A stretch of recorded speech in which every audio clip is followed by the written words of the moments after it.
అసలు ఇది ఇవన్నీ కూడా మన స్కూల్లో సర్ప్రైజ్గా జరుగుతున్నాయి. నాకు తెలియక నాకు జరుగుతున్నాయి.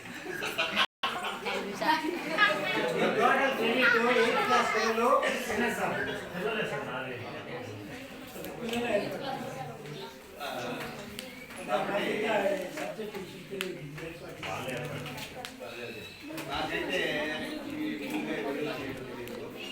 వచ్చారు కేక్ కట్ చేయమన్నారు.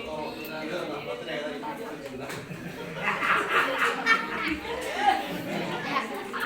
కాబట్టి ఇటువంటి అరుదైనటువంటి సన్మానాలు రేర్గా జరుగుతాయి. ఇది నా జీవితంలో జరగడం అనేది నేను ఎంతో గొప్పగా గర్వంగా ఫీల్ అవుతున్నాను.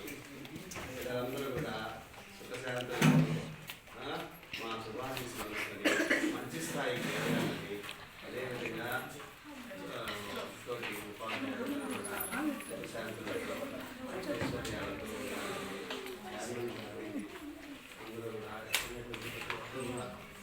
అందరూ సుఖంగా ఉండాలని నేను కోరుకుంటాను. అందరి మనసుల్లో వాళ్ళ కళల్లో ఆనందాన్ని చూసినప్పుడే నాకు ఆనందం. అందుకేనేమో ఇటువంటి ఆర్థిక సాధన జరుగుతున్నాయని నేను అనుకుంటున్నాను. ఓకే, ఇప్పుడు నేను ఈరోజు చెప్తాను కాబట్టి ఏం చేయాలో నాకు తెలియదు.